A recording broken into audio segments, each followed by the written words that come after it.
Broken, Chapter 4, Breakthrough. Returning to work was just what I needed to get my mind off things. If I couldn't work, I would have thought about everything that happened and everything that will happen in the trial. I walked into the Chuck's Mechanics with my head held high, but my colleagues were giving me concerned looks. My thoughts began swirling. Would they look differently at me now? Was I now damaged goods? Jacob approached me with a soft expression on his face.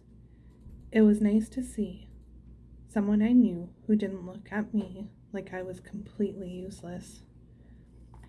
His hair was long to his shoulders and tied up in a bun like it always was when he was working. His t-shirt exposing his muscular arms, he was tall but never intimidating. I liked how close we had gotten over the past 3 months. I smiled. Hey, Jacob.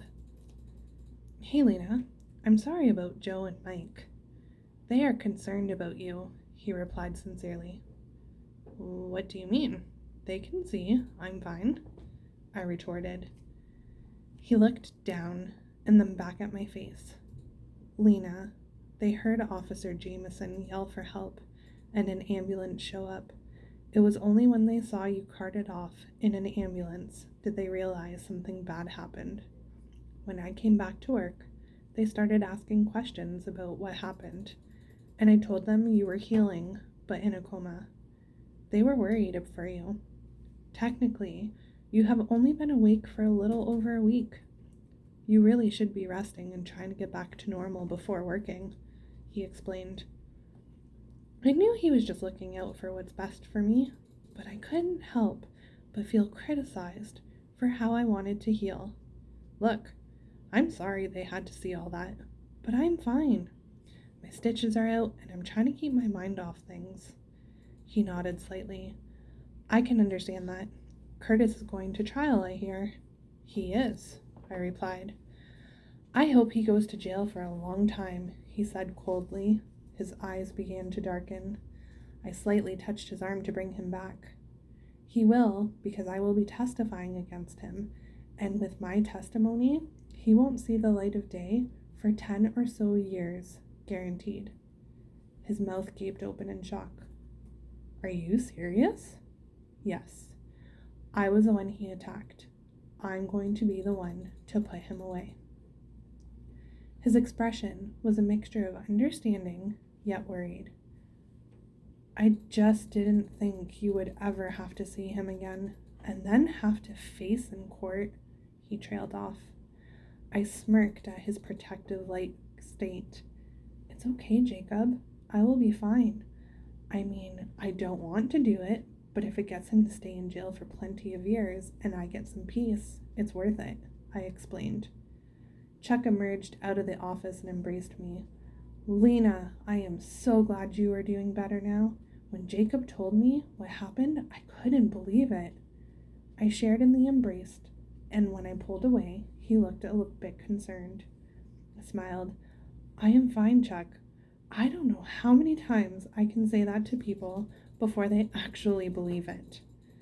Well, Lena, I know you are strong, but to be honest, I didn't expect you to return so suddenly. Just hearing about what you went through is one thing, but seeing it? I cut him off. His eyes darted from Jacob to me. Yes. He paused. The cameras in the office caught most of the ordeal. I was going to go to the police station later today to turn it in. I shuddered at the thought of watching that tape, but my mind went back to what Dean said about evidence. I asked Chuck to make a phone call, and he was very accommodating. Pulling the card from my wallet, I glanced at the phone number for undercover cop Dean Jameson. It rang a few times before a husky voice picked up the phone. Hello, this is Officer Jameson. Hey, Officer Jameson? It's Caroline. I paused for a moment. The girl you saved in the mechanic shop? I had no idea what made me feel like I needed to add that, but it seemed fitting just in case he couldn't remember me. He must have met hundreds of girls daily, and I'm not exactly memorable.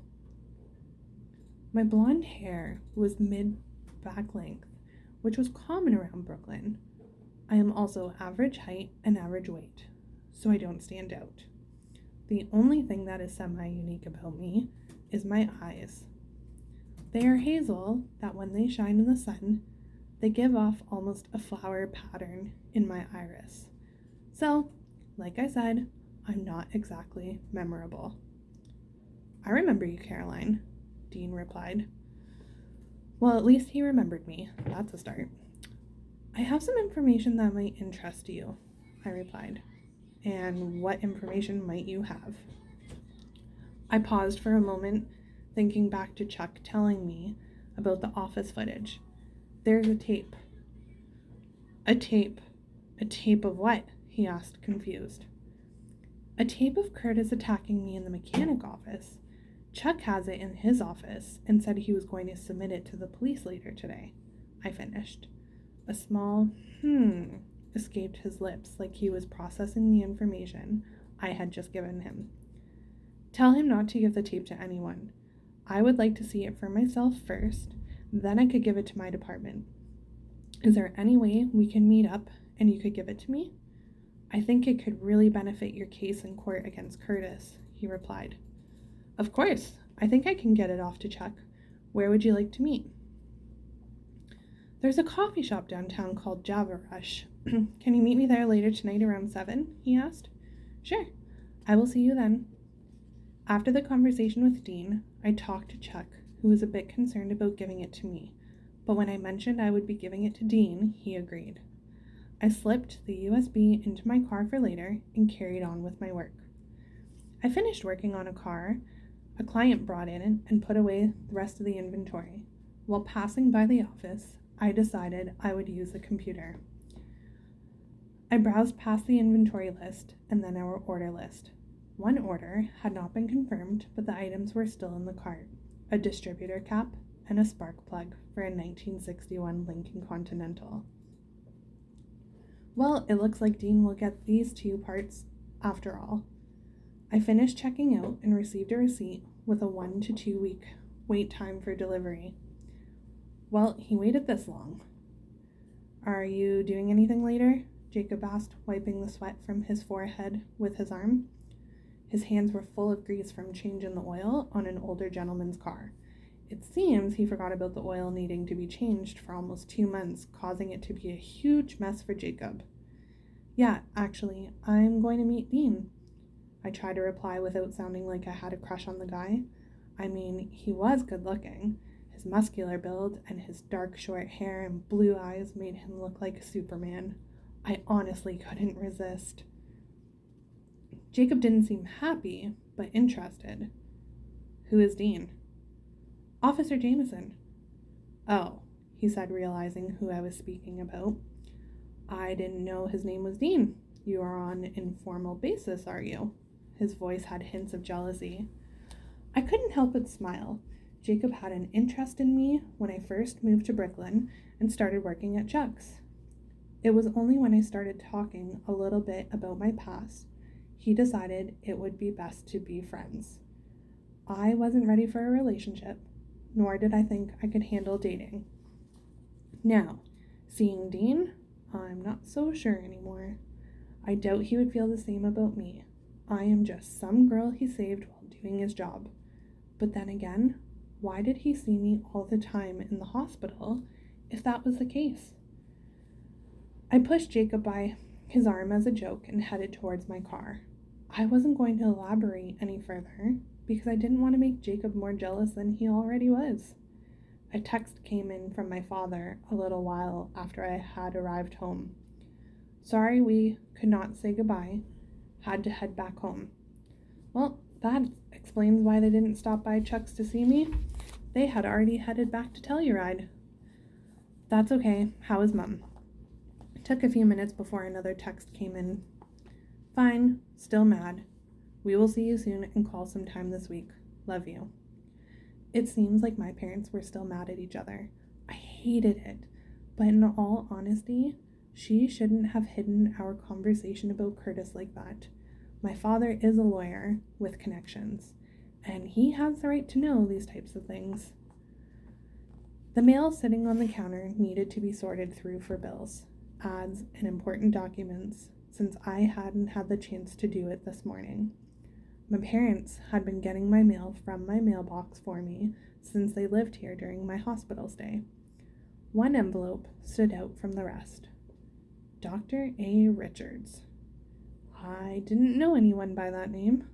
The letter inside contained information on Dr. Allison Richards, a psychiatrist located downtown Brooklyn. A pre-arranged appointment had already been made by Dr. Richards, who was referred from Dr. Stevenson from St. Peter's Hospital. I remember he said something about going to see a psychiatrist to talk about Curtis, but I never expected anything this soon. I wrote the appointment on my calendar and threw the letter out. It was a while until 7 p.m., but I had enough time to figure out what I was going to wear. A floral dress with calling my name with brown pump wedges to pair with. I curled my hair at the ends and decided to spruce up my makeup. Looking in the mirror, you never would have guessed that I worked at a mechanic shop or had almost just lost my life. I looked like I was ready to take on the world. It was perfect. I glanced down at my hands. Well, almost perfect. My fingernails were bitten down till they almost bled. It was an unhealthy habit, of course, but helped calm me when I filled my body with anxiety. Sometimes I couldn't even tell I was biting until I hurt myself by ripping too much nail or too much skin off my fingers. I checked my phone. 6:29 p.m. I would be early, but it would show that I'm punctual. I asked myself repeatedly on the ride to Java Rush if it was weird to show up before my date.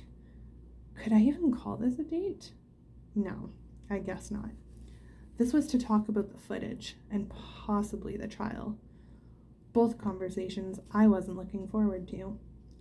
Walking into the coffee shop and smelling fresh ground coffee is just the best feeling.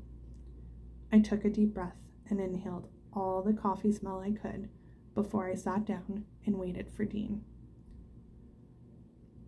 A barista asked me if she could get me anything, but I declined for now and told her I would when my friend arrived. Could I even say that he was a friend? I barely knew him, but every time I thought about him, I would get butterflies. The sunset was shining through the windows and the warmth made me smile. It was comforting and the most beautiful sight to be seen. The way the orange, yellow, and pink swirled together in the sky against the Brooklyn buildings made it even more breathtaking. I wonder how it would look from high up. I dug my hand into my pocket and pulled out the USB Chuck gave me. On this small little device contained the whole incident between Curtis and I on tape. I knew that Dean would want to confirm this by watching it himself before turning it over to his department. Was I ready to see this? I knew for a fact that it was going to be shown in court, so I would have to watch it. At least if I watched it now with Dean, I could get the emotions out before I cried like a maniac in the courtroom. It wasn't like I didn't know that Curtis was locked up right now, and he can't reach me, but it was the anxiety of would he find me after he was released? What if, with the evidence of the court still let him go? I wouldn't be able to handle that. I would be terrified for the rest of my life. Dean would never let it happen. He would make sure Curtis went away for a long time.